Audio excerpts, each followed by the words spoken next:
Hai guys, jumpa lagi dengan saya Erni Prayasti Utami di channel 5 dalam acara Kupas Tuntas Sampai Bundas.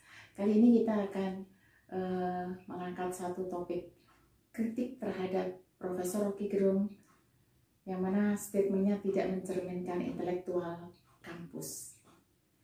Halo Mas Rama, kita ngobrol lagi nih dengan topik yang lebih hot kayaknya ya. Kritik-kritik atau statement Profesor Rocky Gerung yang menurut saya tidak mencerminkan intelektual kampus. Menurut Mas Karno gimana nih? Betul, Mbak.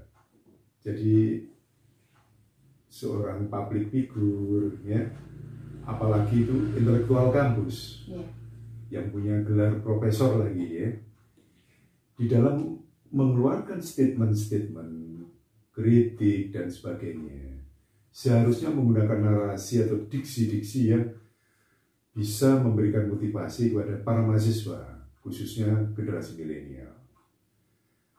Yang sering kita amati bahwa Profesor Rocky Gerung ini sering mengeluarkan diksi-diksi seperti dungu, plonga-plongo, bodoh, dan sebagainya. Nah, hal-hal yang demikian saya rasa kurang elok, ya, tidak elegan tidak layak diucapkan oleh seorang profesor yang masih aktif di dunia kampus. Betul. Saya kira itu. Iya. Dan ini Mas Karno, Profesor Rocky Gerung ini menyatakan bahwa beliau ini di pihak oposisi. Apa mungkin itu jargon untuk menjadi oposisi, Mas? Begini, barangkali. Begini. Negara kita ini kan menganut sistem presidensial. Iya. Bukan sistem parlementer. Di negara yang menganut sistem kabinet presidensial tidak ada oposisi. Karena apa? Partai yang kalah pun bisa direkrut oleh pemerintah yang berkuasa untuk membantu di kabinet. Contohnya dalam Pilpres 2019 kemarin, di mana Gerindra itu kalah dalam Pilpres, tapi Pak Prabowo sebagai ketua umum Gerindra masuk ke dalam kabinet Jokowi, yaitu sebagai Menteri Pertahanan Keamanan. Jadi dalam kabinet presidensial tidak ada oposisi. Di dalam kabinet presidensial, partai yang kalah itu melakukan kontrol terhadap jalannya pemerintahan. Bukan oposisi, tapi melakukan kontrol.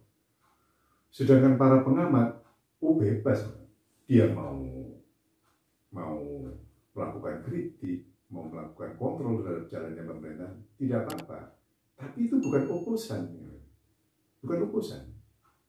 Dan tidak harus menggunakan statement yang ekstrem seperti itu, ya?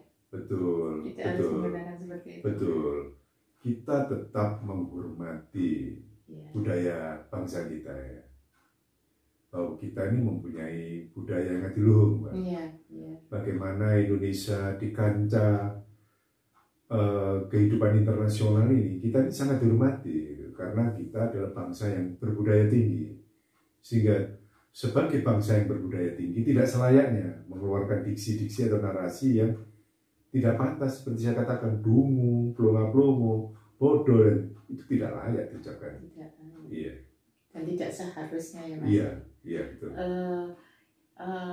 Untuk para mahasiswa ini mudah-mudahan bisa mencermati, bisa memilih dan memilah gitu ya, Mas, ya, untuk supaya lebih cermat lagi, walaupun beliau ini intelektual kampus, tetapi tidak layak untuk diduplikasi. Betul, Pak. Disinilah pentingnya para mahasiswa generasi milenial itu melek politik. Itu harus, Mbak.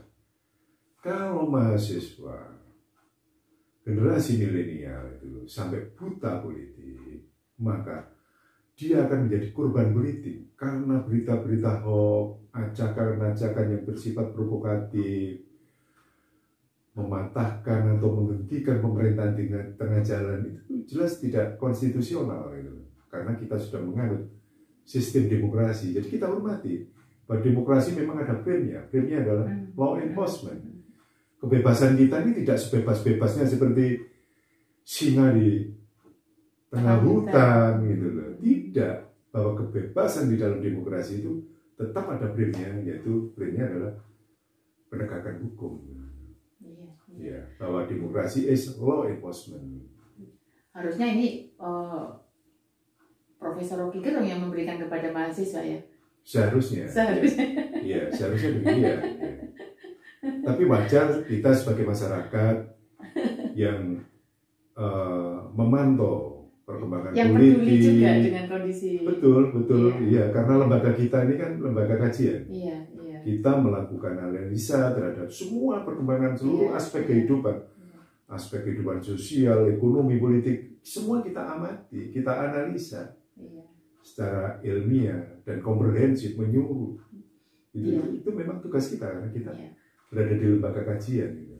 Mudah-mudahan yang sedikit kita perbincangkan hari ini bisa sedikit bisa mengoreksi dan menjadi catatan Profesor Rocky Gerung ya Mas ya. Insya Allah.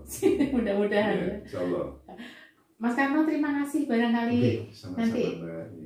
Next kita bisa ngobrol topik yang lain. Iya. Oke. Pemirsa, itulah perbincangan kita dengan Bapak Soekarno Altro. Mudah-mudahan yang kita harapkan semua para muda milenial dan khususnya mahasiswa tidak mudah untuk menerima berita hoax dan menduplikasi hal-hal yang tidak seharusnya. Oke, sampai jumpa.